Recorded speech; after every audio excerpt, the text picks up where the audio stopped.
அன்பான நண்பர்களே வணக்கம். நாம் கேட்டுக்கொண்டிருப்பது வீரயுக நாயகன் வேல்பாரி. போன பகுதியின் சுவையான நிகழ்வுகள் பார்ப்போமா? காய காய நறுமணம் தரும் நரந்தம்புல் வள்ளி முருகனுக்கு காட்டினாள். கார்த்திகை நட்சத்திரம் பற்றிய விளக்கம், முருகனின் சேவல் பற்றியும் மயில் பற்றியும் பார்த்தோம். பகலிலும் விண்மீன் கூட்டத்தை பார்க்க சாப்பிட வேண்டிய கருநெல்லி பற்றி பாரி கபிலருக்கு சொல்லிக் கொண்டிருந்தான். அந்தவன் தான் தேவாங்கிடம் பார்த்ததை திசைவேலருக்கு காட்ட அவரும் அதிர்ந்து நின்றார். அதை தெரிந்து கொள்ள இனி கதைக்குள். என்ன இது என்று அந்த விலங்கை பார்த்து திசைவேலர் கேட்க, இதன் பெயர் தேவாங்கு என சொல்ல வாயெடுத்தவன் இயற்கையின் அதிசயம் என்றான். என்ன சொல்கிறான் இவன் என்று சிந்தித்தபடியே கூண்டருகில் உற்று பார்த்தார். அவை உள்ளொடுங்கி நின்றன. இது ஒரு வானியல் விலங்கு என்று சொல்லியபடி கையில் இருந்த குச்சியை அவரின் கையில் கொடுத்தான். அவர் அதை கொண்டு கூண்டுக்குள் இருந்தவற்றை சற்றே தொந்தரவு செய்தார். அவை இங்கும் அங்குமாக நடந்து அலைமோதின. அவற்றின் கண்கள், உடல்வாகு, காது விடைக்கும் தன்மை என எல்லாவற்றையும் உற்று கவனித்தபடியே இருந்தார். அவருக்கு புதிதாக எந்த ஒன்றும் தெரியவில்லை. என்ன புதிதாய் கண்டாய்? உங்களின் கண்களுக்கு எதுவும் புலப்படவில்லையா? அவன் கேட்பது திசைவேலருக்கு சற்றே அதிர்ச்சியாக இருந்தது. வழக்கமாக மாணவர்களிடம் அவர் கை கொள்ளும் முறை இது. என் சொற்கள் என்னிடமே திரும்ப வருகின்றன என்று சிந்தித்தபடியே அந்த விலங்கை உற்று பார்த்தார். மாறுபாடுகள் எதுவும் கண்ணில் படவில்லை. சற்றே திரும்பி அந்துவனை பார்த்தார். அந்துவன் சொன்னான், அவை எந்த திசை நோக்கி உட்கார்கின்றன பாருங்கள். திசைவேலர் அவற்றை கூர்ந்து கவனித்தார். வடக்கு திசை நோக்கி உட்கார்ந்திருந்தன. தன் கையில் இருந்த குச்சியால் அவற்றை சீண்டினார். அவை எழுந்து இன்னொரு பக்கம் சென்று வடக்கு திசை நோக்கி உட்கார்ந்தன. மீண்டும் விரட்டினார். மீண்டும் அவை அவ்வாறே உட்கார்ந்தன. கூண்டை திறக்கச் சொல்லி வெளியே விரட்டினார். பாண்டரங்கம் முழுவதும் அவை சுற்றி சுற்றி வந்தன. ஆனால் எப்போதெல்லாம் தரையில் உட்கார்ந்தனவோ அப்போதெல்லாம் அவை வடக்கு திசை நோக்கியே உட்கார்ந்தன. திசைவேலர் அதிர்ந்து போனார். நான் காண்பது உண்மையா என்றார். உண்மை ஆசானே, பல முறை சோதித்து விட்டேன். இந்த விலங்கு இயற்கையின் அதிசய ஆற்றல் ஒன்றை தன்னகத்தே கொண்டுள்ளது என்றான் அந்துவன். என் கண்களை நம்ப முடியவில்லையே என்று கூறியபடி அவற்றின் பின்னால் ஓடினார். அவை இயல்பாக உட்காருவதை கவனித்தார். விரட்டினால் பதற்றமடைந்து உட்காருவதை கவனித்தார். எப்போது உட்கார்ந்தாலும் அவை வடக்கு திசை நோக்கியே உட்கார்ந்தன. அவை உட்காரும் போதெல்லாம் அவரது மனம் வியப்பிலும் மகிழ்விலும் துள்ளின. என் கண்கள் பொய்யேதும் சொல்லவில்லையே என்று அந்துவனை நோக்கி கேட்டார். அந்துவன் சிரித்தான். நீ என் தலை மாணாக்கன் என்பதனை மீண்டும் மெய்ப்பித்து விட்டாய் என்று சொல்லியபடி வாரி அணைத்தார் அந்துவனை. அவரது செயல் வரையப்பட்ட வான் மண்டலம் முழுவதும் எதிரொலித்தது. இளமருதனுக்கு என்ன நடக்கிறது என்றே புரியவில்லை. ஆலோசனை மாடத்துக்கு என்னை அழைத்துச் சென்று தேவாங்கை பற்றி இவ்வளவு கேள்விகள் ஏன் கேட்க வேண்டும்? நான் செய்த பிழை என்ன? பாண்டரங்கத்திலிருந்து தேவாங்கின் கூண்டை நான் வெளியே எடுத்தபோது அந்துவன்தானே உள்ளேயே இருக்கட்டும் என சொன்னார். இப்போது அதில் என்ன பிரச்சனை என்று மாடத்தின் வெளியே நின்று புலம்பினான். சற்று நேரம் கழித்துதான் செய்தி தெரிந்தது. வெங்கல் நாட்டு சிறுகுடி மன்னன் மயூர் கிளாரை அழைத்து வரச் சொல்லி அரண்மனையிலிருந்து ஆள் அனுப்பப்பட்டுள்ளது என்று. இளமருதன் இன்னும் பதறிப்போனான். தன்னை பெரிய இடத்தில் யாரோ மாட்டி விட்டு விட்டார்கள் என அஞ்சினான். தேவாங்கின் முகம் நினைவுக்கு வந்தது. அதனுடைய பயம் தன்னிடம் ஒட்டிக்கொண்டதோ என தோன்றியது. ஆலோசனை கூட்டத்திற்குள் பேரரசர், சூழ்கடல் முதுவன், திசைவேலர், இளவரசர், தலைமை அமைச்சர் முசுகுந்தர், அந்துவன் ஆகியோர் இருந்தனர். மனம் நம்ப மறுக்கின்ற ஒன்றே பற்றி மீண்டும் மீண்டும் பேசியும் கண்களால் பார்த்தும் நம்ப துணிந்தனர். பொன்பூச்சு கொண்ட உள்ளரங்கில் பேரரசர் அமரும் இடம்தனில் மிதித்து நின்று உட்கார்ந்து கடந்தது தேவாங்கு. அதை ஓடவிட்டும் உட்கார விட்டும் பார்த்து கொண்டே இருக்க மீண்டும் மீண்டும் முயன்றனர். அதை விட்டு பார்வையை விலக்காமலேயே முசுகுந்தர் கேட்டார், இந்த விலங்கு வேறு இடத்திலும் இருக்குமல்லவா? திசைவேலர் சொன்னார். பொதிய மலையில் உண்டு, நானே பார்த்திருக்கிறேன். ஆனால் குறிப்பிட்ட திசை நோக்கி உட்காரும் தன்மை அதற்கு இல்லை. இதற்கு மட்டும் இருப்பதற்கு காரணம்? இது ஒரு மரத்து விலங்கு. குறிப்பிட்ட மரத்தில் மட்டுமே இந்த விலங்கு கூட்டமாக தங்கி உயிர் வாழும். பரம்பு மலையில் இந்த விலங்கு இருந்த அந்த மரத்தின் அமைப்பு இந்த பழக்கம் உருவாக காரணமாக இருந்திருக்க வேண்டும். பல 100 தலைமுறைகளாக அந்த இடம் இருப்பதால் இந்த பழக்கத்திற்கு ஆளாகி இருக்கும். திசைவேலரின் விவரிப்பு மேலும் வியர்ப்பை கூட்டியது. அந்த மரத்தில் எத்தனை தேவாங்குகள் இருக்கின்றன என்ற செய்தி ஏதேனும் உண்டா? திருமணத்திற்கு வந்துள்ள பாணர்களிடம் விசாரித்ததில் பல 100 தேவாங்குகள் அந்த மரத்தில் உண்டு என்று அந்துவன் சொன்னான். தேவாங்கையும் அதன் எண்ணிக்கையையும் பற்றிய செய்தியையும் அறிந்ததிலிருந்து பொதிய வெப்பனுக்கு மகிழ்வு தாங்க முடியாத அளவு இருந்தது. தன் திருமணத்தை முன்னிட்டு நடந்த ஓர் உரையாடலின் தொடர்ச்சியாக இப்படி ஒன்று கண்டறியப்பட்டுள்ளது என்று அவன் மனம் கூத்தாடியது. சூழ்கடல் முதுவனுக்கோ அதிர்ச்சியும் மகிழ்ச்சியும் திக்குமுக்காட செய்தன. தான் காண்பது உண்மையா என்பதனை நம்ப அவர்தான் அதிக நேரம் எடுத்துக்கொண்டார். திசைவேலர் போன்ற பெரும் வானியல் அறிஞர் சொல்லும் போது ஐயப்படுவது அழகன்று. ஆனாலும் இப்படியொரு செயலை மனம் எளிதில் நம்பிவிடுவதில்லை. அதன் முழு நடவடிக்கையையும் பார்த்துவிட்டு சூழ்கடல் முதுவன் ஒற்றை வரியில் சொன்னார், இனி கடல் வணிகத்தை நாம் ஆளலாம். இந்த சொல்லை சொன்னதும் பேரரசர் அவரை கட்டி அணைத்தார். முன்னர் நடந்த கூட்டங்களில் கடல் கண்டு அஞ்சி வந்த தங்களின் சொற்கள் இப்போது முற்றிலும் மாறிவிட்டன. இந்த திருமணம் பல புதிய வாய்ப்புகளை நமக்கு உருவாக்கும் என நான் உறுதியாக நம்பினேன். ஆனால் அந்த வாய்ப்பு இவ்வளவு சிறந்ததாக இருக்கப் போகிறது என நான் எதிர்பார்க்கவில்லை என்றார் பேரரசர். சூழ்கடல் முதுவன் சொன்னார், என் வாழ்வில் இன்று அடைந்துள்ள வியர்ப்பும் மகிழ்ச்சியும் கலந்த ஓர் உணர்வை இதுவரை அடைந்ததில்லை. திசை அறிய முடியாமல் எவ்வளவு இழப்புகளை நாங்கள் கண்டுள்ளோம். எத்தனை மனிதர்கள், கப்பல்கள், பொருட்களை எல்லாம் கடல் கொண்டு போனது. திசையை தவறவிட்டதால் தான் என் 2 மகன்களையும் பறிகொடுத்தேன். கடல் பயணத்தில் திசையறிதல் என்பது கடலை வெல்வதற்கு இணையானது. இது தேவாங்கன்று. உண்மையில் இதுதான் தேவவாக்கு விலங்கு என்று சொல்லி அதை தொட்டு தூக்கி கொஞ்சினார். இரவு நெருங்கிக் கொண்டிருந்தது. வெளியே உட்கார்ந்திருந்த இளமருதனுக்கு நேரம் ஆக ஆக பதற்றம் கூடிக்கொண்டே போனது. சிறிது நேரத்தில் செவியன் அங்கு வந்து சேர்ந்தான். காலையில் திசைவேலர் இந்த உண்மையை கண்டறிந்த பிறகு முதலில் பேரரசரிடம் சொல்லியுள்ளார். பிறகு இளவரசனையும் முசுகுந்தரையும் அழைத்து காண்பித்திருக்கின்றனர். அதன் பிறகுதான் சூழ்கடல் முதுவனுக்கு தெரியப்படுத்தியுள்ளனர். இடைப்பட்ட நேரத்தில் இது தொடர்பானவர்களை தனித்தனியே அழைத்து விசாரித்துள்ளனர். செவியனும் விசாரிக்கப்பட்டான். இந்த விலங்கை பற்றி அவனுக்கு தெரிந்ததையெல்லாம் அவன் சொல்லியுள்ளான். அதன் பிறகுதான் மயூர் கிளாரை அழைத்து வர ஆள் அனுப்பப்பட்டது. இவையெல்லாம் ஏன் நடக்கின்றன என்பது அவனுக்கு விளங்கவில்லை. இளமருதனை கண்டு என்ன நடந்தது என கேட்டு போகலாம் என்று வந்துள்ளான். இளமருதனோ பதற்றத்தில் நடுங்கி போயிருந்தான். நான் அந்துவனிடம் ஒப்படைத்து விட்டு போனதோடு சரி, அதற்கு பிறகு என்ன நடந்ததென்றே தெரியவில்லை என்றான். செவியனுக்கு மிகவும் குழப்பமாக இருந்தது. அரண்மனை நிர்வாகத்தை நன்கு அறிந்தவர்தானே நீங்கள்? உங்களுக்கும் இதற்கான காரணம் புரியவில்லையா என கேட்டான் இளமருதன். என்னால் எது ஒன்றையும் தொடர்பு படுத்தவே முடியவில்லை. ஒரே ஒரு செய்தி கேள்விப்பட்டேன். ஆனால் அதற்கு இவ்வளவு நாள் கழித்து ஏன் விசாரிக்கிறார்கள் என்பதுதான் புரியவில்லை என்றான். என்ன செய்தி அது? நாம் அன்று நள்ளிரவு கோட்டைக்குள் நுழைந்தோமல்லவா?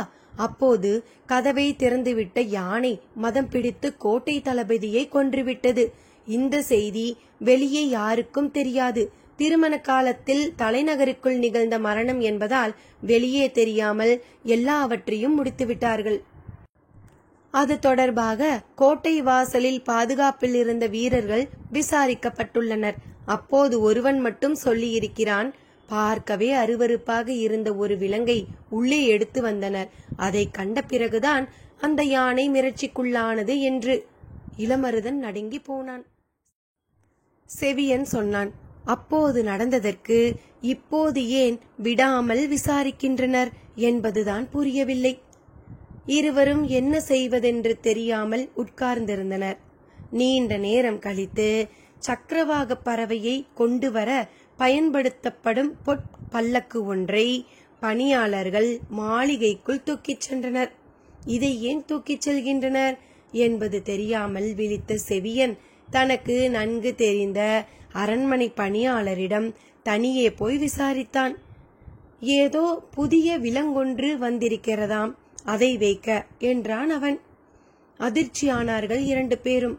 அன்று சக்கரவாக பறவையின் கூண்டு வைக்கப்படும் மேடையின் மீது இதை வைத்ததற்கு தான் அந்துவன் அவ்வளவு கோபப்பட்டான்.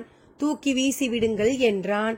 இன்றோ சக்கரவாக பறவை கொண்டு வரப்பட்ட பொற்பல்லக்கை இதற்கு கொண்டு போகின்றனர். என்ன நடக்கிறது? செவியன் சொன்னான். இளமருதா, இது நீ அச்சம் கொள்ள வேண்டிய நிகழ்வன்று, வேறு ஏதோ முக்கியமானதொரு நிகழ்வு. அப்போதுதான் இளமருதனுக்கு தோன்றியது, பாரிக்கு தேவவாக்கு சொல்லும் விலங்கு. இதன் சிறப்பை சொல்லி நாமல்லவா பேரரசரிடம் பாராட்டை பெற வேண்டும் என்று இருந்தோம். இப்போது யாரோ உள்ளே புகுந்து நாம் அடைய வேண்டிய நற்பெயரை அவர்கள் அடைய பார்க்கின்றனர். இதை விடக்கூடாது. அடுத்து நாம் என்ன செய்ய போகிறோம் என்பதே முக்கியம். இந்த திருமணத்திற்கு எல்லோரும் வந்திருக்கின்றனர். சேரனுக்கும் சோழனுக்கும் செய்தி சொல்லும் எண்ணற்றோர் இந்த விழாவுக்கு வந்துள்ளனர். அதே போல யவனர்களின் பெரும் தளபதிகள் இங்கு வந்துள்ளனர். எனவே இதை பற்றிய செய்தி எதுவும் வெளியே தெரியாமல் பார்த்து கொள்ள வேண்டும் என்றார் முசுகுந்தர். சரி, அந்த விலங்கை பரம்பு மலையிலிருந்து கொண்டு வர வழி என்ன என கேட்டான் புதிய வெட்பன். இவ்வளவு நேரம் அளவற்ற மகிழ்ச்சியில் நடந்து கொண்டிருந்த ஓர் உரையாடல் சற்றே இறுக்கமாக மாறத் தொடங்கியது. நாம் ஒரு குழுவை அனுப்பி பாரியிடம் பேசி அவற்றை பெற்றுக்கொள்ளலாம் என்றார் சூழ்கடல் முதுவன். வணிக பேச்சுக்காக போன கோளூர் சாத்தனின் கதை உங்களுக்கு தெரியாதா என கேட்டான் புதிய வெட்பன். கேள்விப்பட்டேன். ஆனால் அதற்கும் இதற்கும் நிறைய வேறுபாடு உண்டல்லவா? இது மிகவும் வியக்கத்தகு தன்மை கொண்ட விலங்கு. கடல் பயணத்தில் இது அபாரமான ஆற்றலை தரவல்லது. நமது வணிக வலிமையை இது பல மடங்கு உயர்த்தக்கூடியது. இதை எடுத்துச் சொல்லி இதற்கு ஈடாக நல்லதொரு பரிமாற்றத்திற்கு பாண்டிய நாடு தயாராக இருக்கிறது என சொன்னால் பாரி ஏற்பான் என்றே நினைக்கிறேன் என்றார் சூழ்கடல் முதுவன். பரம்பு நாட்டின் மீது ஓரளவு நெருக்கமாக இருந்தவர்கள் குடநாட்டினர்தான். ஆனால் அவர்களின் அமைச்சகன் வணிகம் பேச போனதற்கே கைகளை வெட்டி அனுப்பியுள்ளான். பாண்டிய நாட்டு தூதுவர்கள் போனால் உள்ளேயே அனுமதிக்க மாட்டான். அதை மீறி உள்ளே போனால் அவர்கள் திரும்பி வர மாட்டார்கள். அப்படியென்றால் இதற்கு என்ன வழி என கேட்டார் சூழ்கடல் முதுவன். தளபதி கருங்கை வாணனை வரச் சொல்லி உத்தரவிடுங்கள் என பேரரசரை வேண்டினான் புதிய வெட்பன். அத்தியாயம் 36. தேவாங்கை கொண்டு வருதலுக்கான பேச்சு அனைத்தும் பரம்பின் மீது படையெடுப்பதை பற்றிய பேச்சாகவே முடிகின்றன. அதுவன்றி வேறு வழிகளை பற்றி அக்கறையோடு விவாதித்தனர் முசுகுந்தரும் சூழ்கடல் முதுவனும். அதே கருத்துதான் திசைவேலருக்கும். ஆனால் இவர்களால் மாற்று வழியை சொல்ல முடியவில்லை. எனவே எல்லா உரையாடல்களும் இயல்பாக கருங்கை வாணனிடம் போய் முடிந்தன. கருங்கை வாணனும் புதிய வெட்பனும் குரல் உயர்த்தி பேசுவதற்கான வாய்ப்பை இவை வழங்கின. பாரி இவ்விலங்கை வைத்து என்ன செய்ய போகிறான்? 4 ஆண்டுகளுக்கு ஒரு முறை கூடையிலிருந்து பழம் பொறுக்கத்தான் பயன்படுத்துவான் என்றால் அது எவ்வளவு பெரிய அறியாமை! நாம் அவனிடம் எடுத்துச் சொல்லலாம். இவ்விலங்கின் வலிமை கடலில்தான் இருக்கிறது. கடற்பயணத்தில் காற்றை வெல்லவும் கரையை சொல்லவும் ஆற்றல் கொண்ட ஒன்றை அதற்குரிய இடத்தில் பயன்படுத்துதலே முறை. இதனை உரியவர் மூலம் பாரியிடம் சொல்ல வைப்போம் என்று வாதிட்டார் முசுகுந்தர். உரியவர் என்றால் யார்? வழக்கம் போல அரசு அமைச்சர்களை அனுப்பாமல் பாரி பெரிதும் மதிக்கின்ற மனிதர்களை அனுப்பி வைப்போம். நீங்கள் யாரை சொல்கிறீர்கள்? கபிலர் போன்ற பெரும் புலவர்களை அனுப்பி பேச சொல்லலாம் என்கின்றேன். பெரும் புலவர் கபிலர் எங்கிருக்கிறார் என்றே தெரியவில்லை. திருமணத்துக்கே இன்னும் வந்து சேரவில்லை. அவரை எங்கே போய் தேடுவது? அது ஒன்றும் கடினமான செயலல்ல. நாம் நினைத்தால் அவரை கண்டடைந்து விடலாம். ஆனால் அதற்கு மாத கணக்கில் ஆகும். அதுவரை பொறுத்திருக்க முடியுமா? பேச்சின் போக்கு புதிய வெப்பனுக்கு பிடிக்கவில்லை. உரையாடல்களை பெரும்பாலான நேரங்களில் உணர்வுகளே முடிவு செய்கின்றன. புதிய வெப்பன் உணர்வின் கொந்தளிப்பில் இருந்தான். பொதுவாக திருமண காலங்களில் போர் தொடுத்தல் விரும்பத்தக்கதல்ல. ஆனால் இப்பொழுது உள்ள சூழல் இத்திருமணமே போரின் வாசலை வேகமாக திறந்து விடுவதாக இருக்கிறது. பேரரசர் குலசேகர பாண்டியனின் ஆற்றலே தன்னை சுற்றியுள்ளவர்கள் எவ்வளவு வலியுறுத்தி சொன்னாலும் அதன் உள்ளுண்மையை மட்டுமே கண்டுணரும் அறிவுதான். அதனால் புதிய வெப்பன் எவ்வளவு குரல் கொடுத்தும் அவர் ஏற்றுக்கொள்வதற்கான செய்திகள் கிடைக்காமலேயே இருந்தன. புதிய வெப்பன் சொன்னான், படைகளை பெருக்குதல், பிற வேந்தர்களை திரை செலுத்தல் செய்தல், பகைவரை அழித்தல், நிலப்பகுதியை மேன்மேலும் அதிகப்படுத்துதல், குடிகளை நன்கு காத்தல், இவைகளே அரச நியதி. இந்நியதியை நிலைநாட்டியே நமது முன்னோர்கள் இப்பேரரசை கட்டி எழுப்பினர். நாம் அவ்வழி செல்லுதலே முறை. புதிய வெப்பன் ஒரு வகையில் பேரரசரை சீண்டும் வேலையை தொடங்கியிருக்கிறான் என தலைமை அமைச்சருக்கு புரிந்தது. அவர் உரையாடலின் தன்மையை கூர்ந்து கவனித்தபடி இருந்தார். திருமண விழா கொண்டாட்டம் பெருகியபடி இருந்தது. மணவிழாவின் மிக முக்கிய நிகழ்வான மலரணிதல் சடங்கு இன்னும் சில நாளிகைகளில் நடக்க இருக்கிறது. நமது மனநிலையை வேறு ஒன்று ஆட்சி செய்கிறது. இது ஓர் அரிய வாய்ப்பு. கடல் வணிகத்தில் பிற பேரரசுகளை வெல்வது மட்டுமல்ல, யவனர்களையே நம்மை கண்டு மிரளச் செய்யலாம். கிழக்கு கடலையும் மேற்கு கடலையும் நமது கப்பல்கள் ஆளும். அது நமது அரசியல் வலிமையை மேலும் பல மடங்கு அதிகப்படுத்தும். இதனை பிறர் அறியாமல் செய்யும் முறையே சிறந்தது. போர் தொடுத்தல் இக்காரணத்தை வெளிப்படுத்தும். அதன் இறுதி அழிவில் இவ்விலங்கினங்களே கூட அழிந்துவிடும் ஆபத்தும் உண்டு. எனவே சற்று நிதானமாக சிந்தித்து முடிவு செய்ய வேண்டும் என்று நினைத்தார். வெங்கல் நாட்டு சிறுகுடி மன்னர் மயூர்கிழார் வரும் வரை முடிவெடுப்பதை தள்ளி போட்டார். 6 நாட்களுக்கு பின் மயூர்கிழார் வந்து சேர்ந்தார். மறுநாள் காலை சிற்றரங்கிற்கு அவர் அழைத்து வரப்பட்டார். கையில் காராளி செய்த காமன் விளக்கோடு வந்தார். பேரரசரை பார்த்ததும் அதனை அவரிடம் கொடுத்து அதன் சிறப்பை சொல்ல வேண்டும் என்று விரும்பினார். மலரணியும் நிகழ்வுக்கு புறப்பட தயாராயிருந்த பேரரசருக்கு மயூர்கிழார் வந்துள்ள செய்தி சொல்லப்பட்டது. உடனே சந்திக்க ஏற்பாடானது. அவர் அளித்த காமன் விளக்கை பெற்றுக்கொண்டார். அதன் சிறப்பை விளக்கிச் சொல்வதற்கான சூழல் வாய்க்கவில்லை. பாண்டரங்கத்தில் வைக்கவே தனி கவனம் செலுத்தி செய்தது என்று மட்டுமே சொல்ல முடிந்தது. கருங்கை வாணன் நேரடியாக பேச்சை தொடங்கினான். பரம்பின் மீது போர் தொடுப்பது பற்றிய வினாக்கள் அவரின் முன் வைக்கப்பட்டன. முற்றிலும் எதிர்பாராத கேள்வியை எதிர்கொண்டு திகைத்து போனார். மணவிழாவுக்கு தான் முன்கூட்டியே அழைக்கப்பட்டுள்ளோம் என நினைத்து பெருமகிழ்வோடு வந்த அவருக்கு இக்கேள்வி பெருங்கலக்கத்தை உருவாக்கியது. பாண்டிய நாட்டின் கடைசி எல்லை வெங்கல் நாடு. அதனை அடுத்து பச்சை மலர் தொடர் தொடங்குகிறது. எனவே இப்போரில் வெங்கல் நாடு முக்கிய பங்காற்ற வேண்டியிருக்கும். ஆனால் இவ்வளவு அவசரமாக திருமண காலத்தில் போர் புரிதல் பற்றி பேச வேண்டிய தேவை என்ன என்பது அவருக்கு விளங்கவில்லை. அவர் அதிர்ச்சி அடைவார் என்பது எதிர்பார்த்த ஒன்றுதான். எனவே மற்றவர்கள் அவரின் அதிர்ச்சியை பெரிதாக பொருட்படுத்தவில்லை. பேரரசரின் முன் நடக்கும் கலந்துரையாடல்களில் வினா எழுப்புவதற்கான இடமில்லை. தன்னை நோக்கி எழுப்பப்படும் வினாவிற்கான விடையை பணிவோடு முன்வைக்க மட்டுமே அனுமதி உண்டு. மயூர் கிழாருக்கு சூழல் பிடிபடவே நேரமானது. போரின் தேவை பற்றி தெரிந்து கொள்வது நமது வேலையல்ல. போரின் தன்மை பற்றி தனது அறிவுக்குட்பட்டதை சொல்லிவிடுவோம் என்ற முடிவுக்கு வந்தார். தளபதி கருங்கைவாணன் கேட்டான், பரம்பு நாட்டில் மொத்தம் எத்தனை ஊர்கள் உள்ளன? 400க்கும் மேல் இருக்கும் என்று நினைக்கிறேன்.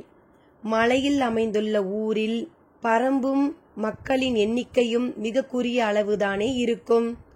ஆம் என்றார் மயூர் கிழார். ஆண் பெண் குழந்தைகள் என எல்லாம் சேர்த்து பரம்பு நாட்டில் எத்தனை பேர் இருப்பார்கள்? இவ்வினாவிற்கு எப்படி விடை சொல்ல முடியும்? பரம்பு நாட்டின் ஓர் ஊரை கூட நான் கண்களால் பார்த்ததில்லை. ஒரு சில மனிதர்களை மட்டுமே பார்த்துள்ளேன். பின் எப்படி இதற்கு விடை சொல்வது என்று தயங்கிக் கொண்டிருக்கையில் கருங்கைவாணன் சொன்னான், பாண்டிய பேரரசின் நிலைப்படையின் எண்ணிக்கையில் பாதி கூட பரம்பு நாட்டு மக்களின் எண்ணிக்கையில் இருக்காது. தளபதி சொல்லும் கணக்கு சரியாக இருக்கவே வாய்ப்புள்ளது. ஏனென்றால் பாண்டிய நாட்டு நிலைப்படையின் வலிமை அப்படி. இந்த கணக்கு சொல்லப்படுவதற்கான காரணம் எல்லாரும் அறிந்ததே. ஆனால் போர் என்பது எண்ணிக்கையால் மட்டும் தீர்மானிக்கப்படுவது இல்லை. அதை பேரரசர் அறிவார். எனவேதான் தளபதியின் சொல்லை விட மயூர் கிழாரின் சொல்லை அவர் மிக கூர்மையாக கவனித்து வந்தார். மிக உறுதியாக முன்வைக்கப்படும் தளபதியின் வார்த்தையை எதிர்கொள்ள முடியாமல் அமைதி காத்தது அவை. தலைமை அமைச்சர் முசுகுந்தர் என்ன சொல்ல போகிறார் என்று மற்றவர்கள் எதிர்பார்த்திருந்தனர். அதற்கு மேல் போரற்ற ஒரு பேச்சுக்கான இடம் அங்கு இல்லை என்பது அவரும் நன்கறிந்திருந்ததால் அமைதி நீடிக்கவே செய்தது. தளபதியிடமிருந்த உறுதியும் நம்பிக்கையும் புதிய வெப்பனின் முகத்தில் மகிழ்வாய் எதிரொலித்தது. மற்றவர்களும் அதனை கவனித்தபடி இருந்தனர். இந்நிலையில் நீ சொல்ல வருவதென்ன என்று மயூர் கிழாரை பார்த்து பேரரசர் கேட்டார். மயூர் கிழாரின் முகக்குறிப்பறிந்த பேரரசர் கேட்கிறார் என்றுதான் எல்லோரும் நினைத்தனர். ஆனால் தலை தாழ்த்தி நின்றிருந்த மயூர் கிழாருக்கு என்ன சொல்வதென்று புரியவில்லை. ஆனால் தான் எதையோ சொல்ல வேண்டும் என்று பேரரசர் விரும்புகிறார் என்பது மட்டும் புரிந்தது.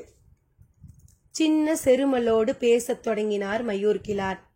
நான் நேற்று வந்ததிலிருந்து பலவற்றையும் தெரிந்து கொண்டேன். என் மகன் இளமருதன் சற்றே பதற்றத்தில் இருந்தான். அழைத்து வந்த செவியனிடமும் விசாரித்தேன். ஆளுக்கு ஒன்றாய் சொன்னார்கள்.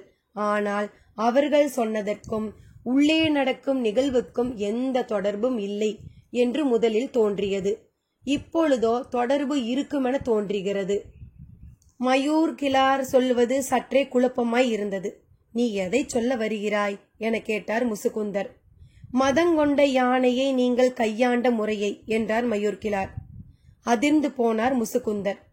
பேரரசருக்கு தெரியாமல் நடந்த ஒன்றை இப்படி அவையில் போட்டு உடைத்து விட்டானே. எந்த மத யானை? என்ன நடந்தது? வியப்புற்ற குரலில் இருந்தது பேரரசரின் கேள்வி. முசுகுந்தர் நடந்ததை விளக்கிச் சொன்னார். திருமண காலத்தில் இப்படி ஒரு தீய நிகழ்வு தங்களுக்கு தெரிய வேண்டாம் என்பதனால் இதனை சற்று மறைவாக விசாரித்து முடித்தோம் என்றார். எனக்கு தெரியாது என்று எப்படி நீ நம்பினாய் என கேட்டார் பேரரசர். பேரரசருக்கு தெரியாமல் இருக்க வாய்ப்பில்லை என்பதனை நான் அறிவேன். ஆனால் இது ஒற்றர்களின் மூலம் மெல்லிய குரலில் உங்கள் காதுகளில் பட்டும் படாமலும் விழவேண்டிய செய்தி என்று நான் நினைத்தேன். அதனால்தான் நான் உங்களிடம் தெரிவிக்கவில்லை. முசுகுந்தரின் விடை பேரரசருக்கும் அவருக்கும் இருந்த ஆழ்ந்த புரிதலை வெளிப்படுத்தியது. மற்றவர்கள் வியப்படைந்தனர். இதனை நினைவுபடுத்தியதன் மூலம் மயூர் கிழார் சொல்ல வரும் செய்தி என்ன என்பதுதான் முசுகுந்தருக்கு பிடிபடாமல் இருந்தது. மயூர் கிழார் கேட்டார், எத்தனை வீரர்கள் கொண்டு அந்த மத யானையை மறிக்கச் செய்தீர்கள்? வீரர்கள் எண்ணற்றோர் முன்னும் பின்னுமாக ஆயுதங்களோடு சென்றனர். ஆனால் யாராலும் நெருங்க முடியவில்லை. அல்லங்கீரன் யானைகளின் குணங்களை கண்டறிவதில் தேர்ந்தவன். அவன்தான் இதற்கெனவே பயிற்சி பெற்ற 4 யானைகளை கொண்டு மோதி அதனை வீழ்த்தினான் என்றான் முசுகுந்தன். பேரரசரின் காதுகளுக்கு எது போகக்கூடாது என நினைத்தோமோ அந்த செய்தியை தானே சொல்ல வேண்டியதாகிவிட்டதே என்று மனம் கூசினார். யானையை குத்தி கொள்வதென்பது கொடும் நிகழ்வு. அது மணவிழா காலத்தில் நடந்ததென்பது பெரும் இக்கட்டை ஏற்படுத்தக்கூடியது. ஆனால் முசுகுந்தர் அந்நிகழ்வை விலக்கிக் கொண்டிருந்த இந்த கணத்தில் எல்லோரின் எண்ணமும் அதனை விட கொடும் செயல் அரங்கேறும் போரின் மீதுதான் இருந்ததே தவிர மணவிழாவின் மீது இல்லை. மயூர் கிலார் சொன்னார், எங்களின் வெங்கல் நாட்டில் நடந்த நிகழ்வொன்று. அப்பொழுது நான் இளைஞனாக இருந்தேன். எனது தந்தைதான் ஆட்சி நடத்தினார். நாட்டின் தலைநகர் இப்போது இருக்கும் இடத்தில் கிடையாது, பச்சை மலையின் அடிவாரத்தில் இருந்தது. ஓர் அதிகாலையில் அரண்மனையின் பக்கத்தில் இருந்த சித்தூரிலிருந்து பெரும் கூச்சல் கேட்டது. என்ன என்று பார்க்க போன வீரர்கள் பதறியடித்து ஓடி வந்தனர். மத யானை ஒன்று ஊருக்குள் புகுந்துவிட்டது. கட்டடங்களை முட்டி சாய்க்கவும் மரங்களை பிடுங்கி எறியவுமாக இருக்கிறது என்றனர். தந்தை உடனே வீரர்களை அழைத்து கொண்டு அவ்விடம் சென்றார். நானும் உடன் சென்றேன். என் வாழ்வில் மறக்க முடியாத நாளது. அந்த யானையின் உயரமும் ஆவேசமும் இன்னும் என் மனக்கண்ணை விட்டு அகலவில்லை. அவ்வளவு ஆத்திரம் கொண்ட யானையை இன்று வரை நான் பார்த்ததே இல்லை. மத யானை முட்டி மரம் சாய்வதைத்தான் நான் கேள்விப்பட்டுள்ளேன். ஆனால் முட்டிய வேகத்தில் பெரும் மரங்கள் கூட நொறுங்கி சரிந்ததை அன்றுதான் பார்த்தேன். துதிக்கையில் மண்ணள்ளி வீசிக்கொண்டு அது திடுதிடுவென வந்த வேகம் இன்னும் எனக்குள் பேரச்சத்தை உண்டு பண்ணுகிறது. பெரும் பெரும் ஈட்டிகளோடும் வில் அம்புகளோடும் வீரர்களை துணிந்து முன்னகரச் சொன்னார் தந்தை. ஓசை எழுப்பும் மத்தளங்கள் இசைக்கப்பட்டன. ஆனால் அவ்வாணை எதையும் பொருட்படுத்தவில்லை. வீரர்களின் ஆயுதங்கள் காற்றெங்கும் பறந்து கொண்டிருந்தன. ஒரு கட்டத்தில் இனி இந்த ஊரை காப்பாற்ற முடியாது என்று முடிவு செய்து எல்லோரும் அவ்விடம் விட்டு அகலுமாறு உத்தரவிட்டார். அவ்வுத்தரவுக்காக காத்திருந்த வீரர்கள் குதிரையை தாண்டி முன்னால் ஓடினர். எல்லோரும் அரண்மனைக்கு வந்த பின்புதான் சிந்தித்தோம், அந்த மத யானை இங்கு வந்தால் என்ன செய்வது? அரண்மனை கோட்டை திடமானதுதான். ஆனால் யானை முட்டலில் நொறுங்கிய மரத்தின் உறுதி இதற்கு இருக்காது. எனவே எப்பாடு பட்டாவது அதனை நெருங்க விடாமல் தடுக்க வேண்டுமென முடிவு செய்து முழு வீரர்களையும் அணிவகுக்க செய்த ஆயத்த நிலையில் இருந்தார் தந்தை. சித்தூரை சூறையாடிவிட்டு அது எங்களை நோக்கி வரத் தொடங்கியது.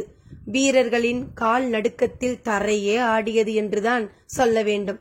அது மனித ஓசை கேட்டு வெறியேறியபடி எங்களை திசை நோக்கி திருப்பியது. அதுவும் எங்கள் திசை நோக்கி திரும்பியது. இந்த காட்சியை பச்சை மலை குன்றின் மேல் இருந்த பெண்ணொருத்தி பார்த்து கொண்டே இருந்திருக்கிறாள். அவள் பரம்பு நாட்டுக்காரி. சித்தூரை சூறையாடிய யானை அடுத்துள்ள பெரிய ஊரினை நோக்கி நடக்கத் தொடங்கியதும் அவளுக்கு கவலை அதிகமாகி உள்ளது. ஏனென்றால் இங்கு மக்கள் கூட்டம் அதிகம், இழப்பு அதிகமாகிவிடும் என்று முடிவு செய்து அவள் வேக வேகமாக குன்றினை விட்டு கீழிறங்கியிருக்கிறாள். எங்களின் கண்களுக்கு எதிரே நிலம் நடுங்க பிளறியபடி யானை வந்து கொண்டிருந்தது. நாங்கள் உருவாக்கிய தடுப்புகள் காற்றில் பறந்து கொண்டிருந்தன. எத்தனை வீரர்கள் தூக்கி வீசப்பட்டார்கள் என்று தெரியவில்லை. ஆனால் அவையெல்லாம் அதனுடைய போக்கினை மறிக்க எந்த தடையும் ஏற்படுத்தவில்லை. மத யானை ஓரிடத்திலிருந்து நகரும்போது 4 திசையிலும் சம அளவிலான அழிவினை ஏற்படுத்தியபடியே நகரக்கூடியது. வீடுகள் இடிந்து சரிந்து நொறுங்கிக் கொண்டிருந்தன. ஒரு கட்டத்திற்கு பின் நாய்கள் குறைப்பொலியை முழுமுற்றாக நிறுத்தின. அதன் பின் எங்களின் அச்சம் பல மடங்கு அதிகமானது. நாங்கள் அரண்மனைக்குள் நுழைந்து கோட்டை கதவினை தாளிட்டோம். அதன் வேகத்திற்கு ஈடு கொடுக்கக்கூடிய வலிமை இங்குள்ள எந்த கட்டுமானத்திற்கும் இல்லை என்பதனை எல்லோரும் உணர்ந்தோம். ஆனால் அரண்மனைக்குள் அண்டுவதை தவிர வேறு வழியில்லை. நான் கோட்டையின் மேலேறி தந்தையின் அருகில் நின்று பார்த்தேன். செம்மண் குழைத்து கட்டப்பட்ட கோட்டை சுவர் அதன் கண்களை உறுத்துவதாக இருந்திருக்க வேண்டும். அது வேகமாக கோட்டையை நோக்கி வந்து கொண்டிருந்தது. மேலிருந்து பார்த்து கொண்டவர்களின் கூக்குரல் வானம் தொட்டது.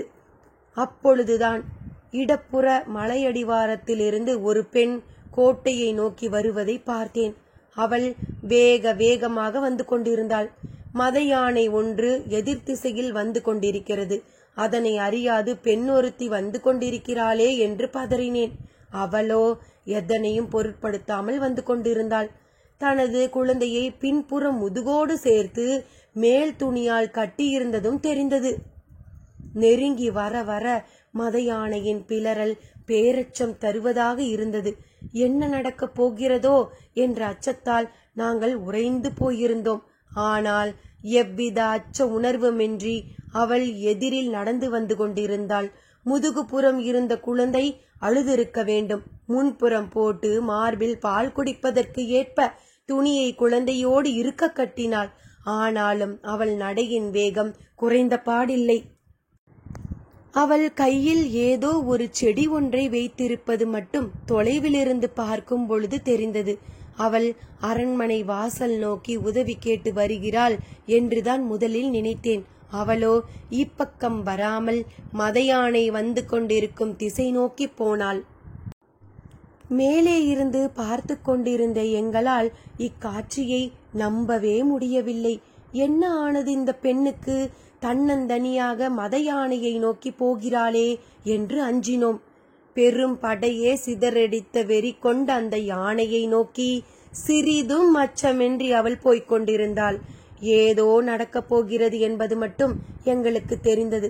நாங்கள் இமைக்காமல் பார்த்து கொண்டிருந்தோம். அவள் கைகளில் இருந்த செடியை நீட்டியபடி மத யானையை நெருங்கிக் கொண்டிருந்தாள். அவளின் வேகம் அதிகமானபடியிலிருந்து மத யானையின் வேகம் குறைவது போல் இருந்தது. நாங்கள் உற்று பார்த்து கொண்டே இருந்தோம். அதன் பிறகு நடந்தவைகளை எங்கள் வாழ்நாளில் மறக்க முடியாது. அத்தனை 100 வீரர்களை வீசி எறிந்து குத்தீட்டிகளையும் வேல் கம்புகளையும் சிதறியடித்து எதிரில் பட்டதையெல்லாம் முட்டித்தள்ளி மண்ணோடு மண்ணாக்கிய அந்த மத யானை மேய்ப்பனின் முன் பணியும் கிடையாடு போல அவளின் சொல் கேட்டு பணிந்தது. அந்த இலையின் வாசனையை நுகர நுகர அதன் மதம் ஒடுங்கி பின்னகரத் தொடங்கியது.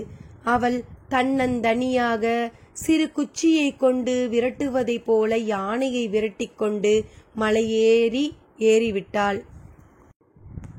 எங்களின் உயிரச்சம் களைய நீண்ட பொழுதானது. நாங்கள் கோட்டை கதவை திறந்து அவளை நோக்கி ஓடினோம். அவள் மலைக்குள் போவதற்குள் அவளை சென்றடைந்தோம். பால் குடித்து முடித்த குழந்தையை பின் தோளிலே போட்டாள். எனது தந்தை கண்ணீர் மல்க அவளை வணங்கினார். பல 100 பேரின் உயிர் காத்த தேவினி என்றார். அவள் மறுமொழி ஏதும் சொல்லவில்லை. அவள் கையில் இருந்தது கரந்தை செடி என்பது மட்டும் தெரிந்தது. ஆனால் கரந்தையில் எண்ணற்ற வகையுண்டு. அது எந்த வகை கரந்தை என்பது இன்று வரை எனக்கு தெரியவில்லை. அந்த சூழலில் அவளிடம் அதனை கேட்கவும் முடியாது. கேட்டாலும் பரம்பின் மக்கள் பகிர்ந்து கொள்ள மாட்டார்கள் என்பது தெரியும்.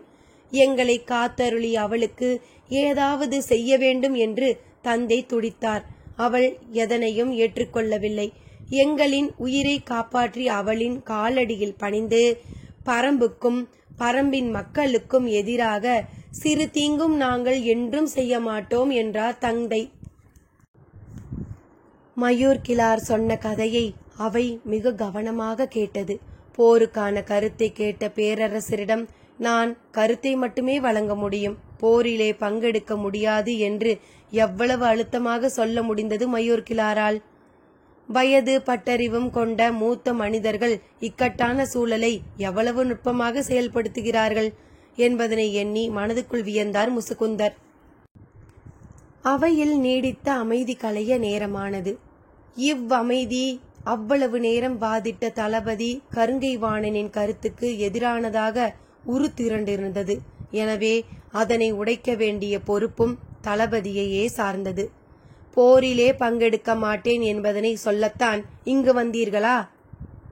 கருங்கைவாணனின் வினாவிற்கு சற்றும் இடைவெளியின்றி மயூர் கிளார் விடை சொன்னார். இல்லை, அதற்கு இவ்வளவு விரிவான கதையை நான் சொல்ல வேண்டியதில்லை. என் தந்தை அளித்த வாக்குறுதியை மட்டும் சொன்னாலே போதுமே. வேறென்ன சொல்ல வந்தீர்கள்? நீங்கள் சொன்ன கணக்கு தவறானது என்று சொல்ல வந்தேன். தளபதிக்கு புரியவில்லை, மற்றவர்களுக்கும் புரியவில்லை. விளக்கமாக சொல்லுங்கள் என்றனர். ஒரு பேரரசுக்கு மதங்கொண்ட யானையை அடக்க பல 100 வீரர்களும் பயிற்சி கொண்ட 4 யானைகளும் காலமெல்லாம் யானை படையில் பணியாற்றிய கட்டுத்தறியின் பொறுப்பாளனும் தேவைப்பட்டுள்ளனர். ஆனால் பரம்பின் மக்களுக்கு அப்படியல்ல. ஒரு பெண்ணும் கையில் ஒரு செடியும் இருந்தால் போதுமானதாக இருக்கிறது. அவள் ஒருத்தி நீங்கள் சொன்ன இத்தனை 100 வீரர்களுக்கும் சமமென்றால் பரம்பில் இருக்கும் மக்களையும் செடி கொடிகளையும் கணக்கிட்டு நம் பேரரசில் இருக்கும் நிலைப்படை வீரர்களின் எண்ணிக்கையை சொல்லுங்கள் பார்ப்போம். மயூர் கிளார் எழுப்பிய வினாவை கேட்டு அவையின் நாவு துடிப்படங்கி ஒடுங்கியது. இனி பேரரசர்களும் மற்றவர்களும் என்ன முடிவு செய்தனர்? விலை மதிப்பற்ற தேவாங்குக்காக போரா அல்லது பரம்பை பார்த்து அச்சமா? என்ன நடக்கப் போகிறது தெரிந்து கொள்ள காத்திருப்போம். நன்றி நண்பர்களே.